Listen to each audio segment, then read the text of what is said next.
Você pode? Então fique em casa e escute Papo Delas, podcast.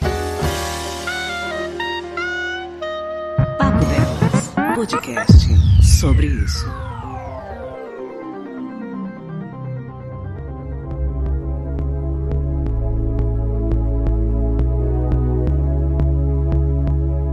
Oi, boa noite. Boa noite para as meninas da bancada, boa noite, ouvintes. Meu nome é Lorene.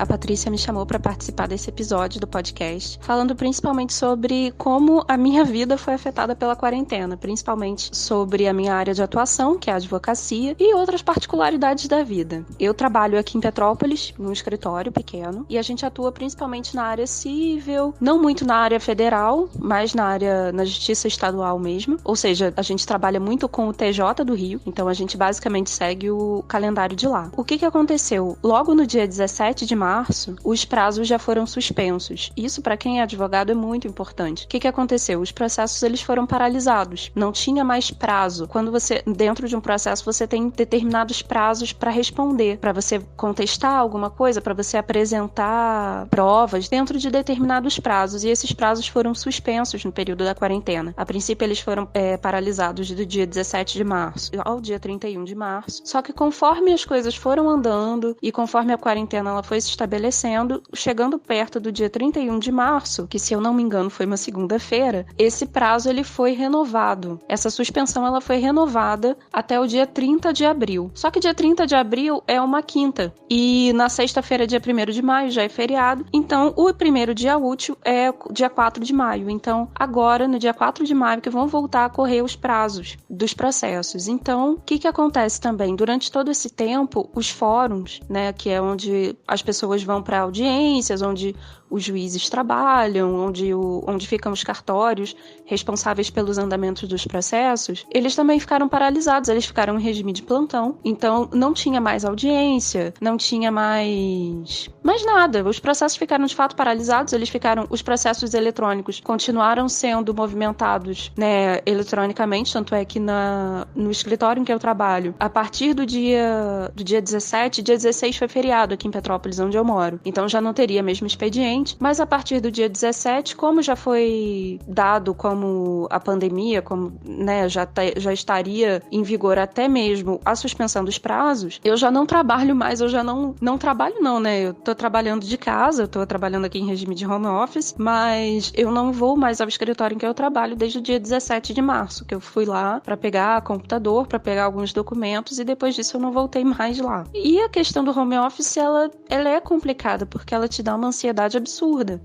Eu não sei se isso é uma coisa geral, mas pelo que eu vejo e pelo que eu leio, é uma coisa geral. Então tá todo mundo aí nesse mesmo barco, tá todo mundo aí nessa mesma toada, todo mundo entre entediado e ansioso. Enfim, isso de qualquer maneira tá afetando muito a saúde mental, obviamente, e também um pouco da produtividade, porque é difícil produzir em casa. A gente acha que em casa fica mais tranquilo, porque, né, tá mais à vontade, tá mais dentro de casa, mas pra mim acaba sendo um pouco prejudicial, porque a toda hora você quer ver alguma coisa, você faz uma pausa que você talvez não faria no trabalho, você é chamado por alguém. Eu moro com a minha mãe, eu moro com meu irmão, então às vezes você chama a pessoa pra fazer alguma coisa, pra de repente ir ao mercado num horário que você não iria, né? Eu, por exemplo, trabalho de 9 às 6 horas no escritório e de repente, eu tenho que fazer uma compra na terça-feira, porque foi o dia que deu pra fazer. Então, isso que complica, né? Nos primeiros dias isso foi mais. Nos primeiros dias eu fiquei um pouco mais perdida no tempo, mas depois a gente foi se adaptando e as coisas foram melhorando aqui. Hoje eu já consegui estabelecer uma rotina até mesmo dentro daqui de casa, e isso me deixa mais tranquila. Eu também faço faculdade, eu não sou só advogada. Eu sou advogada e futura psicóloga, se Deus quiser, daqui a 5 anos. A minha faculdade, ela tá no regime de EAD. A minha faculdade, ela é particular. Eu faço faculdade aqui na Universidade Católica daqui de Petrópolis, e ela é uma faculdade particular. Então, eles aderiram ao regime do EAD, né, a educação à distância.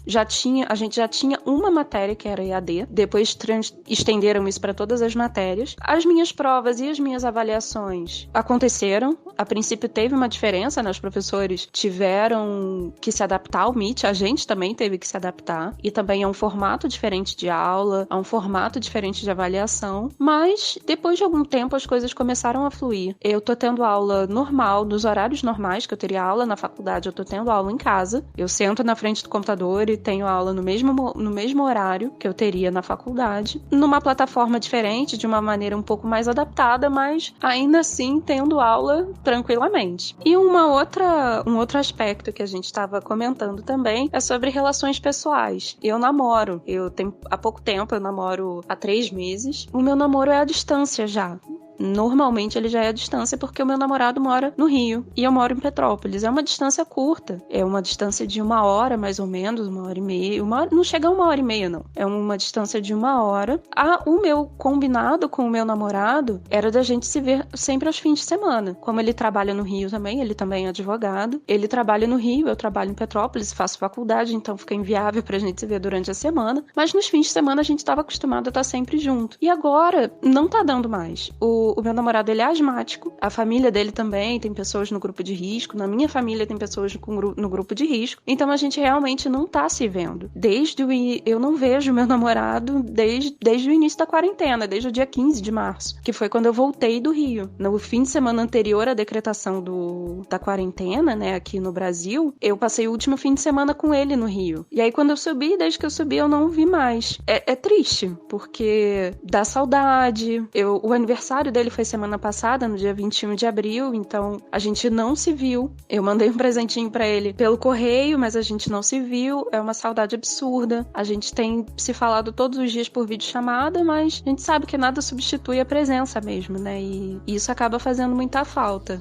A sorte, né, no caso, eu acho que até sorte, é que a gente mora em cidades diferentes. E morando em cidades diferentes, a gente fica menos tentado a furar a quarentena, porque se ele morasse aqui ou se eu morasse no Rio, muito provavelmente a gente já teria tentado furar essa quarentena há algum tempo. Então, gente, é isso. Essa tá sendo a minha percepção desse período em que a gente tá aí em isolamento social, em casa. A gente só tá aí esperando passar, né? Cada um vivendo da forma que tá conseguindo, acompanhando lives, trabalhando de casa ou esperando passar. E é isso. Desejo que em algum momento aí isso passe, né? Que a gente consiga finalmente voltar aí a uma vida, ainda que de forma adaptada, a uma vida um pouco mais ao que a gente estava acostumado antes.